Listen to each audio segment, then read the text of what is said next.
अध्याय, गीता में 18 अध्याय हैं और हर अध्याय का जो नाम है उसमें पूरा रहस्य छुपा हुआ है। गीता के एक एक शब्द में बड़ा रहस्य छुपा हुआ है। हम कुछ पे जो है नज़र डालेंगे। तो पहले अध्याय पे हम चर्चा करते हैं, जिसका कि क्या नाम है? अर्जुन। विषाद का मतलब क्या होता है? दुख। जीवन में पीड़ा, दुख, शोक है ना। हम सबके जीवन में पीड़ा है, दुख है। इसमें तो हाँ भर दो। मैं आपसे ये थोड़ी पूछ रहा हूं कि आपके घर में 1 करोड़ रुपए हैं क्या नहीं, वो तो मत बताओ आप मेरे को। दुख तो है ना, कभी न कभी दुख तो देखा है हमने, शोक देखा है। तो देखिए हैं, हाँ आता जाता रहता है, लेकिन देखा है। मैं देखने की बात कर रहा हूँ, आने जाने की तो बात नहीं कर रहा। तो गीता शुरुआत कहाँ से कर रही है? देखिए, गीता कह रही है अर्जुन को जो दुख हुआ, जो विषाद हुआ, उससे किसकी प्राप्ति हो गई? उसको योग की प्राप्ति हो गई। योग का मतलब जोड़ना, भगवान की प्राप्ति हो गई। उपाय, योग का मतलब युक्ति भी है, टेक्निक्स भी है, उपाय भी है। यानी सीधा सा मतलब है, गीता का जो पहला चैप्टर है वो ये बता रहा है कि जीवन में यदि हमारे दुख है तो हम दुख से भी भगवान की प्राप्ति कर सकते हैं, योग की प्राप्ति कर सकते हैं। अच्छा, दुख का ही नाम क्यों लिया भाई? सुख का क्यों, सुख का ही ले देते। ये दुख से ही क्यों चालू किया?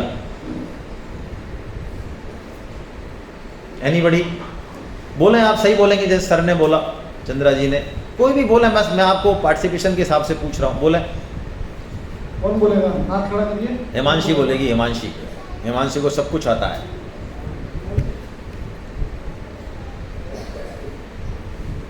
कौन बोलेगा बताइए? हाथ खड़ा करिए। ऐसे ही बोल देंगे। हाँ चले, मैडम बताएंगे, मैडम बताएंगे।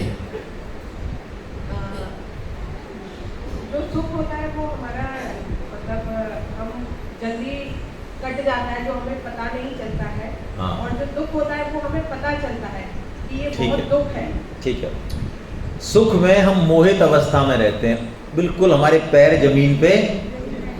लेकिन दुख में वो हमारा जो मोह है, जो हमारी तंद्रा है, जो एकात्मता है इस शरीर के साथ, सुखों के साथ, परिवार के साथ, जो हम बिल्कुल चिपक गए हैं एकदम से, दुख उसको काटता है, तोड़ता है थोड़ी देर के लिए। तो हम चेत करते हैं, थोड़ा सा हमारा ध्यान जाता है कि वास्तव में है क्या मामला।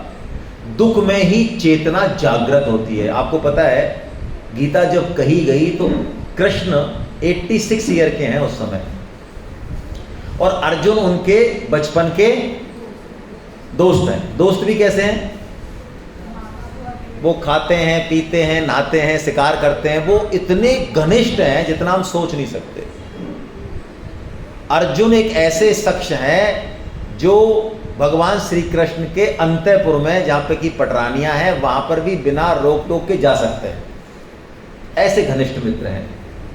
लेकिन क्या अर्जुन को इससे पहले गीता सुनने की इच्छा हुई? हेलो, सोचें जरा, हुई क्या? कभी नहीं हुई। लेकिन जब महाभारत युद्ध सामने आया और जब लगा कि हम स्वजनों का वध होने वाला है, इनका वध करना है मुझे, तो जीवन में विषाद प्रकट हुआ।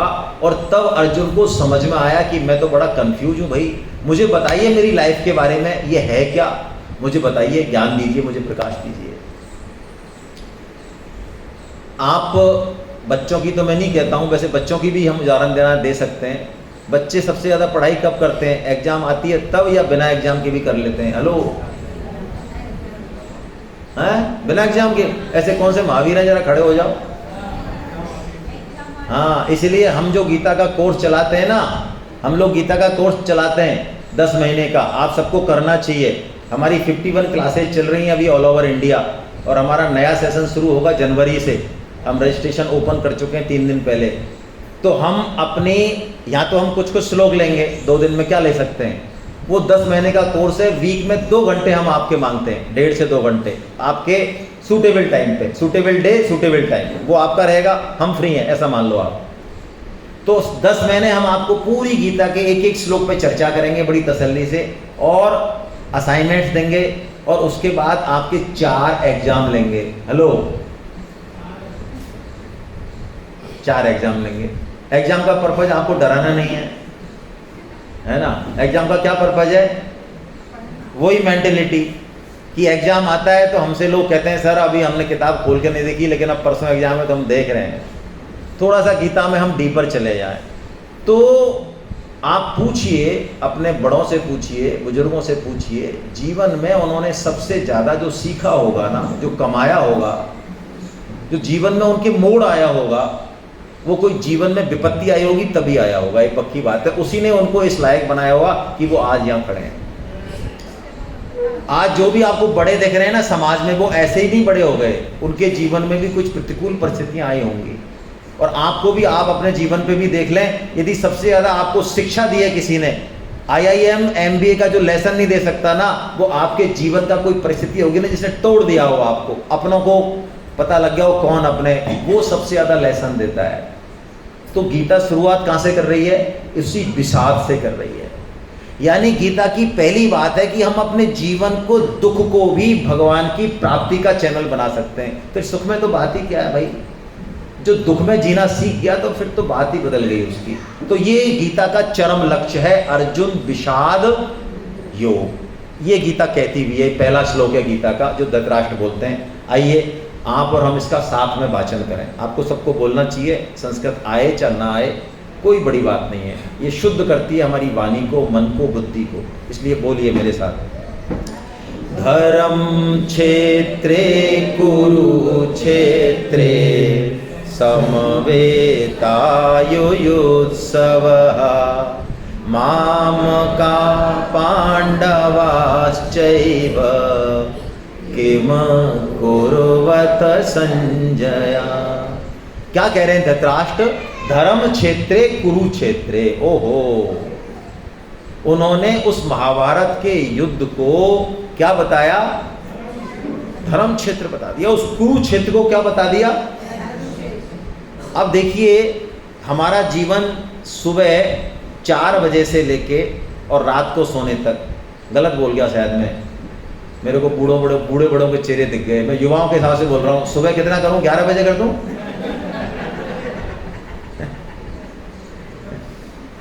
मंगला आरती में कौन कौन गए? हाथ खड़े करो। चलो, अरे वाह, वेरी गुड भाई, फिर तो मैं थोड़ा सभ्यता से बोलता हूँ। चलिए, आपके लिए भाई मैं ताली बजाता हूँ सबके लिए। कल बाकी लोग और जाएं, जो आज नहीं जा पाए वो कल जाएं, है ना, और 3:45 का अलार्म लगा लें। तो जीवन में जब हम सुबह से और शाम तक, कम से कम माता बहनों का तो मल्टीटास्किंग होती है उनकी, तो बच्चे अलग जान खा रहे हैं, पतिदेव भी जान ही खा रहे हैं, उनका भी टिफिन चाहिए, बच्चों का भी चाहिए, 50 और चीज़ें हैं। इतनी मल्टीटास्किंग है कि सुबह से लेके शाम तक वो कुरुक्षेत्र नहीं है क्या? पुरुषों के लिए भी कुरुक्षेत्र है भाई। ऑफिस पहुंच के कई तरह के टेंशन है, बिजनेस है, बहुत टेंशन है। तो इस कुरुक्षेत्र को, जिसको कि हम सब जी रहे हैं, हमारे पास चॉइस नहीं है। आप सोचें चॉइस हो, नो चॉइस नहीं है। भगवान चॉइस देते भी नहीं है। भगवान तो कहते हैं कुरुक्षेत्र को छोड़ के भागने वाला रणछोड़दास है, डटे रहो वहीं पे ही। लेकिन उस कुरुक्षेत्र को हमको क्या बना देना है? धर्म क्षेत्र बना देना है। वाह, क्या बात है, क्या बढ़िया बात है। यानी आम के आम। और भाई, आपको कभी ऐसा दुकानदार मिला जिससे आप आम लेके आए हो और उसने आपको ये ऑफर दिया होगा, वैसा गुठली आप कल ले आना थैली में रख के, हम आपको आम दे देंगे? ऐसा मिला कोई? और दूसरी बार फिर निकला गुठली, फिर आप आम ले आओ। गीता यही ऑफर दे रही है आपको। आप काम करोगे अपना, घर का, किचन का, बिजनेस का, समाज का, देश का, और गीता कह रही है भगवान प्राप्त हो जाएंगे उससे। हाँ, झाड़ू लगाते हुए, हाँ, रोटी बनाते हुए, हाँ, पैसा कमाते हुए, हाँ, क्या दिक्कत है? कोई दिक्कत नहीं है। भोजन करते हुए, हाँ, भोजन करते हुए भी, वाह क्या बात है। ऐसी है गीता? हाँ, ऐसी है गीता भाई। हमको कहीं बाहर नहीं जाना। गीता कोई उद्घोष नहीं करती कलयुग में कि आप जो है समाधि लगाएं। हेलो, थोड़ा कंट्रोल करो भाई इनको, ये मेरी जिम्मेदारी नहीं है। कोई उद्घोषणा नहीं करती गीता कि आप जंगल जाइए, ये ड्रेस कोड पहनिए ना। कलयुग में हमारी क्षमता नहीं है। हम बातें तो करते हैं तपस्या की, ज्ञान की, संयम की। मैं आपसे पूछता हूं, क्या हम में है वो? अच्छा, ऐसे कितने लोग हैं जो थोड़ा भोजन में, आपने देखा नाश्ता में काफ़ी टाइम लग गया था, तो भाई हम तो गीता सुनेंगे, ऐसा करना, पड़ोसी से कह दो आप हमारी जगह लंच करे आना है थोड़ा, हेलो, एक टाइम का लंच, एक टाइम का डिनर आसानी से हमसे छोड़ा नहीं जाता। हाँ, एकादशी को यदि घर में है, बाकी लोग एकादशी नहीं कर रहे हैं और वो कुछ हलवा वलवा बना खा रहे हैं, तुम्हारी खोपड़ी खराब हो जाती है। ये क्या कर रहे हो यार तुम, ये कल ही बना लेते। ये क्या शो कर रहा है, हमारी स्थिति बता रहा है ये। तो ये भूल जाएं सतयुग त्रेता की बात है कि हम कहीं समाधि लगा लेंगे, एक पैर पे खड़े हो जाएंगे, इतने ग्रंथ पढ़ लेंगे, ये तपस्या कर लेंगे, ये ध्यान कर लेंगे। छोड़ो, ध्यान करने वालों को पता होगा, नहीं है तो मेरे से बात कर लें, अभी खुल के कर लें, मुझे कोई समस्या नहीं है। आप 5 साल से भी ध्यान करते हो तो मैं 1 मिनट में प्रूव कर दूंगा आप कहाँ पहुंचे। लेकिन गीता एक अलग बात कह रही है। गीता कह रही है आप जो कर रहे हैं, जहां हैं, जैसे हैं, वहीं से शॉट लगा सकते हैं आप। वो टेक्निक देगी गीता हमको। बोली क्या बढ़िया बात है, ये उद्घोष है गीता का। धर्म क्षेत्रे कुरुक्षेत्रे, वाह क्या बात है। लेकिन अब गीता अपनी ये कहने के बाद अब गीता शुरू कर रही है। देखिए शुरू में गीता ने कितना बड़ा मंत्र दिया। धृतराष्ट्र, धृतराष्ट्र क्यों है, धृतराष्ट्र कौन होता है। धृतम राष्ट्रम से ये न धृतराष्ट्र, जो दूसरों के अधिकार को, धन को, पद को खाना चाहता है, वो कौन है। अब देश से हमको कुछ अपेक्षा है, समाज को, जाति को, धर्म को हमसे कुछ चाहिए। हम इस पोजीशन में हैं इस समाज में, लेकिन हम देने को तैयार नहीं। हम तो अपने ही में लगे हुए हैं, आहार निद्रा भय मैथुन में। कौन है हम, धृतराष्ट्र है। हम सक्षम हैं, हम पालन कर सकते हैं अपने भाइयों के बच्चों का, पड़ोसियों का, किसी और का, लेकिन नहीं, मेरा बच्चा और मेरा भतीजा, मेरा और दूसरा, ये जो डिफरेंशिएट है, और डिफरेंशिएट ठीक है होगा, लेकिन बहुत छोटी छोटी चीजों में भी डिफरेंशिएट है। यदि आपसे कहा जाए कपड़े ले आओ, ड्रेस ले आओ, खाना ले आओ, हो सकता है उसी में आप डिफरेंशिएट कर बैठे। ये माम का, ये वृत्ति जिसमें है उसके घर में, उसके चित्त में महाभारत होगा। यदि वो कोई कहे कि मेरे अंदर माम का है, जो कि हमारे अंदर सबके बैठा हुआ है, माम का यदि है, माम का मतलब एक ये हमने बना दी बाउंड्री, ये तो है मेरे। अब ये कितनी सी बाउंड्री हमें नहीं पता, सबको अपना अपना पता है।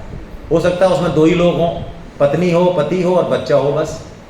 हो सकता है थोड़ी बड़ी हो, माता पिता भी आ गए हो सकता है, जरूरी नहीं है भाई। हो सकता है उसमें कुछ और लोग आ गए हों, लेकिन चांसेस यही है कि हम 2 और बस, खत्म कहानी। ये माम का जिसके घर में होगा, जिसके चित्त में होगा, उसके घर में महाभारत आज नहीं तो कल होगा। आप रोक नहीं सकते। आप सोचे कि मैं रोक लूंगा, अरे असंभव है भाई। आप जवान से बूढ़े हुए रोक पाए क्या, कोई रोक सकता है। तो बस ऐसे ये नहीं रोकेगा, ऐसा मान लें आप। देखिए इसको गीता में कहा कामना। कामना क्या होती है, अपने सुख की, अपना कर्तव्य तो करे ना जो उससे अपेक्षित है। मैं पत्नी हूं, मैं पति हूं, मैं जो भी हूं, मैं भाई हूं, मैं स्कूल में प्रिंसिपल हूं, मैं और अधिकारी हूं, मैं कर्मचारी हूं, जो मेरे से अपेक्षित है वो तो मैं करना नहीं चाहता, लेकिन मैं चाहता हूं कि मुझे सारा सुख मिल जाए। ये क्या है, कामना। कामना इतनी सी भी होती है ना, एक सेंटेंस है बड़ा अच्छा, आप सुनेंगे आपको अच्छा लगेगा। राई की ओट में पहाड़ छिपा है। मैं रिपीट कर रहा हूं, क्या मतलब है, राई की ओट में पहाड़ छिपा है। क्या मतलब है इसका, कोई बताएगा।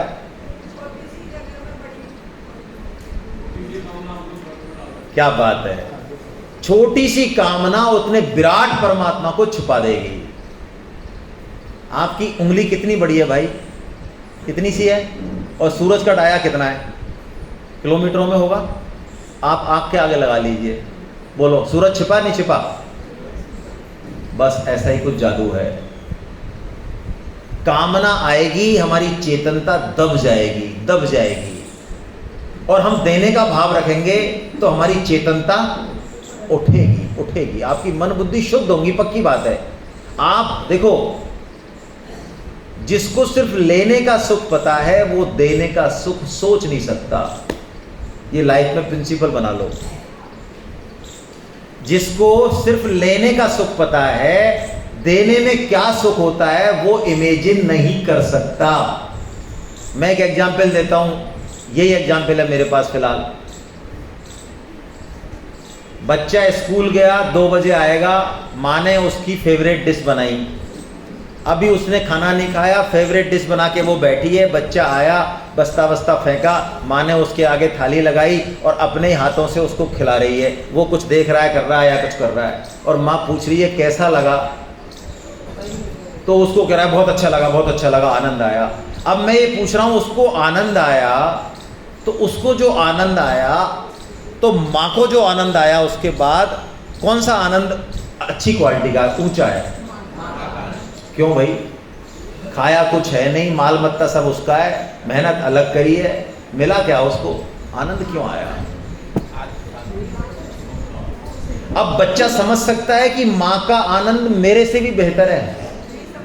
ऐसे ही इस दुनिया में कुछ लोग होते हैं जो त्याग का आनंद भोग रहे हैं, आराम से मजे कर रहे हैं, लेकिन हमें लगता है ये तो बेवकूफ है। अच्छा, आपका कमरा ठीक नहीं है, आप मेरा कमरा ले लो, मैं अकेला हूँ, मैं तो आपके कमरे में आराम से आ जाऊँगा, और मैं तो बाहर भी चला जाऊँगा, आप मेरे कमरे में आ जाइए।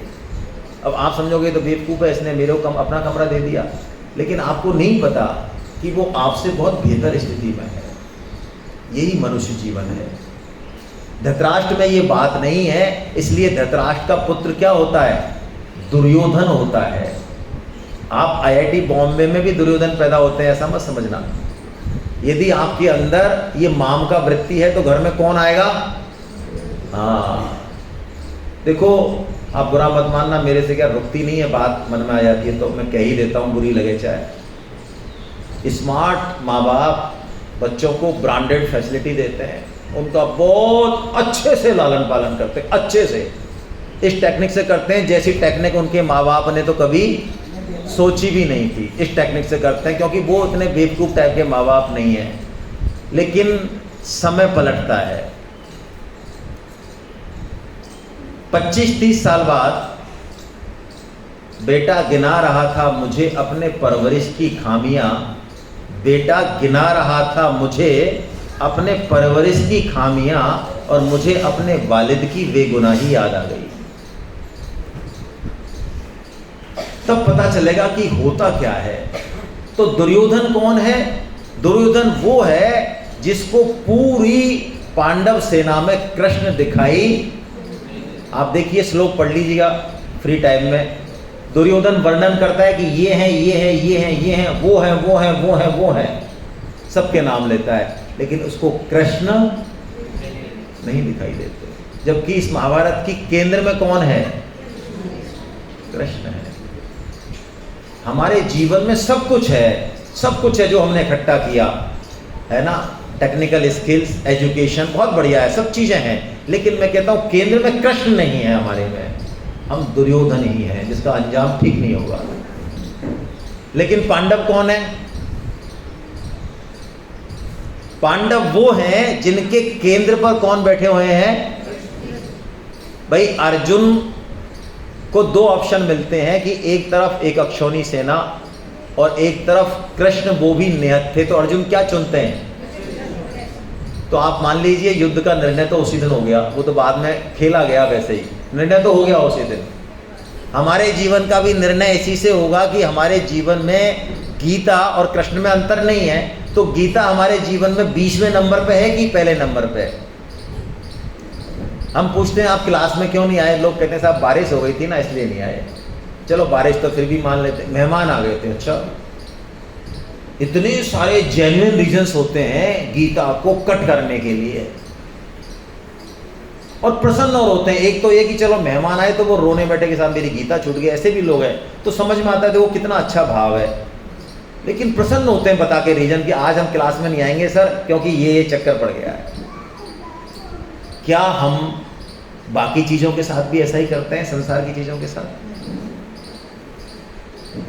मैं पूछता हूँ, आपका इंटरव्यू हो किसी नौकरी का या रिटन एग्जाम हो, क्या ऐसा हुआ आपके साथ कि भाई साहब ध्यान नहीं रहा, कल का थोड़ा सा हम सो गए और मैच आ गया था? आपको पता ही है, मैच था, भारत पाकिस्तान खेल रहे थे, इसलिए हम IAS के नहीं गए एग्जाम देने, अगले साल फिर दे लेंगे, हर साल ही तो होती है। तो हमने जितनी महत्वपूर्णता दी किसको? गीता को, ये उतना ही हमारे जीवन में प्रकाश करेगी। पांडव आप देखिए श्री कृष्ण उनकी सेना में सबसे पहले शंख बजाते हैं, जबकि वो सारथी के पद पे हैं, कोई बहुत बड़े राजा या वो नहीं है, है ना। ये श्लोक देखिए, पांचजन्यम ऋषिकेशो देवदत्तम धनंजया पौंड्रम दद्मो महाशंख भीम कर्मा प्रकोदया। सबसे पहला शंख भगवान श्री कृष्ण बजाते हैं। हम भी अपने जीवन में श्री कृष्ण को बिठाएं। पहले घर में कोई भी चीज आए, नए वस्त्र आए, भोजन बने दिन में 2 बार 3 बार, सबसे पहले कृष्ण को अर्पण हो। यदि डायरेक्ट नहीं कर पाए, मानसिक कर दें। हर क्रिया में यदि आपने भगवान श्री कृष्ण का नाम ले लिया मानसिक रूप से, आप मान लीजिए बहुत बड़ा परिवर्तन हो रहा है जीवन में, हो जाएगा, बहुत जल्दी हो जाएगा। लेकिन कृष्ण से लेना देना ही नहीं है। सब कुछ करने धरने वाले हम ही हैं, सब कुछ कमाने धमाने वाले कुछ नहीं है। ऐसे साफ हो जाएगा, एक पलक झपकते साफ हो जाएगा। केदारनाथ में एक प्रकृति के तांडव से 1 घंटे में सीन बदल गया। हमारे यहाँ बदल सकता है, कोई बड़ी बात नहीं है। इसलिए उसकी ताकत को पहचाने। अब अर्जुन कहते हैं भगवान से कि जरा मेरे रथ को दोनों सेनाओं के बीच में खड़ा कीजिए। तो भगवान जो है कहाँ खड़ा कर देते हैं? भीष्म और द्रोण के। यदि भगवान भीष्म और द्रोण के सामने खड़ा नहीं करते तो आपको क्या लगता है, गीता प्रकट होती क्या? भाई अर्जुन का ये पहला युद्ध है क्या? अर्जुन का पहला युद्ध नहीं है ये। अर्जुन ने इससे पहले बहुत युद्ध लड़े हैं, और ये जितने महारथी हैं, अब महाभारत युद्ध में जितने महारथी हैं टॉप प्रायोरिटी के, ये सारे एक साथ लड़े हैं अर्जुन से पहले, और अर्जुन ने अकेले ने हरा दिया सबको। इतना बड़ा योद्धा है अर्जुन, मजाक नहीं है अर्जुन। लेकिन भगवान भी तो मजाक नहीं है भाई, हैं? तू डाल तो मैं, तो भगवान ने रथ को कहाँ खड़ा कर दिया? भीष्म और, जिससे अर्जुन जो सिंह के समान दहाड़ रहा है, वो बिल्कुल भीष्म और द्रोण को देख के मेमना हो गया, बिल्कुल डरने लग गया, है ना। और उसके क्या हो गया, ये 8 लक्षण प्रकट हो गए। डिप्रेशन में चला गया अर्जुन देखते ही भीष्म और द्रोण को। भीष्म द्रोण को और अपने परिवारजनों को देख के अर्जुन किस में चला गया? डिप्रेशन। देखो आज इतना कठिन समय आ गया है। आप चाहे पद प्रतिष्ठा में अच्छे होंगे, धन भी अच्छा होगा, फिर भी मेरा ये मानना है डिप्रेशन हम सबके है जीवन में। हम सब डरे हुए लोग हैं, कम ज़्यादा मात्रा में सबके हैं। क्यों है? और डिप्रेशन के ये 8 लक्षण हैं। और आपको पता होना चाहिए, हमारे जयपुर में एक डॉक्टर हैं, डॉक्टर शिव गौतम, साइकेट्री के बेस्ट डॉक्टर हैं वो, इंडिया के माने हुए डॉक्टर हैं, मतलब बेस्ट में से वन ऑफ द बेस्ट है। उन्होंने यूरोप में साइकेट्री का एक स्पेशल डिप्लोमा कोर्स किया।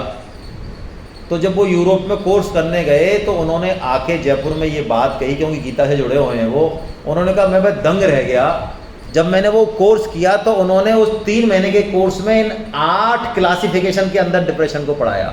ये 8 सेक्टर्स में पढ़ाया। ये 8 सिम्टम्स गीता में ऑलरेडी दिए हुए हैं। बोलिए, यानी वर्ल्ड का जो साइकेट्री पे जो लिटरेचर है वो 8 सेगमेंट्स में बटा हुआ है, 8 सिम्टम्स पे, और वो गीता बता रही है हमको। यानी हमारे शास्त्र कितने साइंटिफिक हैं भाई, हमें तो पता चलेगा आने वाले टाइम में। ये 8 सिम्टम यदि हम में या किसी बच्चे में या किसी में भी दिखें तो मान लेना चाहिए कि वो डिप्रेशन का शिकार है। यदि हम गीता पढ़ेंगे तो इन 8, और ये देखिए बच्चे जो सुसाइड करते हैं, हम लोग राजस्थान से हैं, कोटा को सुसाइडल सिटी कह देते हैं लोग। तो सुसाइड में आप एक बात मान लीजिए, बच्चा सुसाइड कभी भी अचानक नहीं करेगा। वो एक बार नहीं, वो कम से कम 10-20 बार आपको अलार्म देगा। एक बार नहीं, 10-20 बार देगा। लेकिन क्या आपको उस अलार्म को पकड़ने की क्षमता है? यदि आप गीता के इन 8 लक्षणों का ठीक से अध्ययन करेंगे तो आप इनिशियल स्टेज में ही पकड़ पाएंगे कि ये डिप्रेशन में जा रहा है, और उसका इलाज हो जाएगा। डिप्रेशन प्री डिसाइडेड नहीं है, सॉरी, आत्महत्या प्री डिसाइडेड नहीं है, ध्यान रखें। आत्महत्या प्री डिसाइडेड नहीं है, ध्यान रखें। पहले तो ये गलतफहमी मिटा दें। लोग ऐसा भाग्य में लिखा था तो मर गया, नहीं, कुछ नहीं लिखा था भाग्य में ऐसा। आत्महत्या एक चॉइस है हमारी, कर्म है हमारा, पाप कर्म है। और इतना बड़ा पाप कर्म है, आप शास्त्रों में पढ़ेंगे तो आपकी रूह कांप जाएगी, इतना बड़ा दंड मिलेगा उसको आगे। यानी कोई आत्महत्या करता है तो वो यहाँ से पीड़ाओं से नहीं छूटा, वो बहुत बड़ी पीड़ा में चला गया। यदि हम ये बात खुद जाने तो हम किसी को गाइड कर पाए, हमें खुद ही नहीं पता। तो डिप्रेशन के लक्षण आगे, और डिप्रेशन से किसी को बाहर निकालना भाई आसान काम नहीं है। लेकिन कृष्ण और कृष्ण की गीता कितनी विलक्षण है कि 45 मिनट्स में अर्जुन को डिप्रेशन से बाहर ले आएंगे। ये अर्जुन सीवियर डिप्रेशन में चले गए, रथ धनुष छोड़ दिया, बाण छोड़ दिया और रथ के पिछले हिस्से में जाके बैठ गए। देखिए बिल्कुल गुमसुम, कुछ नहीं करना, जैसे बच्चे कुछ करना ही नहीं, मुझे कोई चैलेंज लेना ही नहीं, मैं किसी काम का नहीं हूँ, मैं सबसे खराब हूँ, मुझे मर जाने दो, मेरे से बात मत करो, सब खराब लग रहा है मुझे। बिल्कुल लास्ट स्टेज है डिप्रेशन की, सीवियर डिप्रेशन बोलते हैं इसको, जो कह रहे हैं भगवान कि अर्जुन सब कुछ छोड़ के, टोटल क्विट जिसे कहते हैं, टोटल क्विट, अर्जुन जो है वो रथ में बैठ गए।